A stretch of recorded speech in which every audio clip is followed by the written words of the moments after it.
2026 সালের 22 মার্চ পর্যন্ত প্রাপ্ত তথ্য অনুযায়ী বাহরাইন আন্তর্জাতিক বিমানবন্দর এবং গালফ এয়ারের ফ্লাইট সংক্রান্ত সর্বশেষ আপডেট নিচে দেওয়া হলো।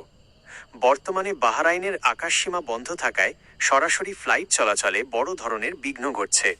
Gulf air Dhaka Bahrain flight status. আজকের জন্য নির্ধারিত গালফ এয়ারের সরাসরি ফ্লাইটগুলোর সর্বশেষ অবস্থা। GF 251 ঢাকা থেকে বাহরাইন সরাসরি ফ্লাইটটি বর্তমানে বাতিল ক্যান্সেলড করা হয়েছে।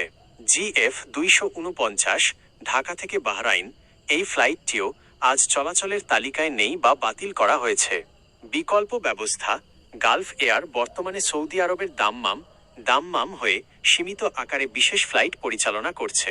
যাত্রীদের দাম্মাম থেকে সড়ক পথে বাহরাইন পৌঁছানোর পরামর্শ দেওয়া হচ্ছে।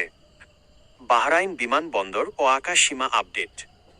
বাহরাইন সিভিল এভিয়েশন অথরিটির নির্দেশনায় বর্তমানে গুরুত্বপূর্ণ কিছু পরিবর্তন আনা হয়েছে। আকাশসীমা বন্ধ আঞ্চলিক নিরাপত্তার কারণে গত ফেব্রুয়ারি থেকে বাহরাইনের আকাশসীমা সাময়িকভাবে বন্ধ রাখা হয়েছে।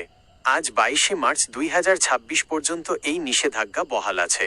বিমানবন্দর কার্যক্রম বাহরাইন আন্তর্জাতিক বিমানবন্দরে BAH সাধারণ বাণিজ্যিক ফ্লাইট ওঠানামা স্থগিত রয়েছে। তবে পরিস্থিতি পর্যবেক্ষণ করে আকাশসীমা নিরাপদ ঘোষণা করলেই ফ্লাইট পুনরায় চালু হবে। যাত্রীদের জন্য নির্দেশনা এয়ারপোর্টে যাওয়ার আগে অবশ্যই আপনার টিকিটের বর্তমান অবস্থা চেক করুন।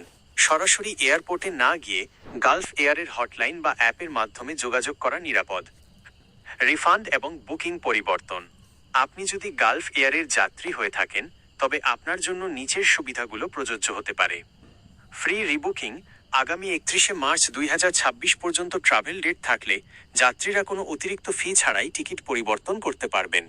রিফান্ড ফ্লাইট বাতিলের কারণে আপনি টিকিটের পূর্ণ অর্থ ফেরত রিফান্ড পাওয়ার দাবিদার। যোগাযোগ গালফ এয়ারের ঢাকা অফিস বা তাদের অফিসিয়াল ওয়েবসাইটের মাধ্যমে আপনার PNR স্ট্যাটাস চেক করে পরবর্তী পদক্ষেপ নিন। বিশেষ দ্রষ্টব্য বর্তমান পরিস্থিতি অত্যন্ত পরিবর্তনশীল। যে কোনো সময় ফ্লাইটের সময়সূচি পরিবর্তন হতে পারে। আমি কি আপনার ফ্লাইটের নির্দিষ্ট কোনো PNR নম্বর চেক করতে বা গালফ এয়ারের ঢাকা অফিসের কন্ট্যাক্ট নম্বর খুঁজে দিতে সাহায্য করতে পারি?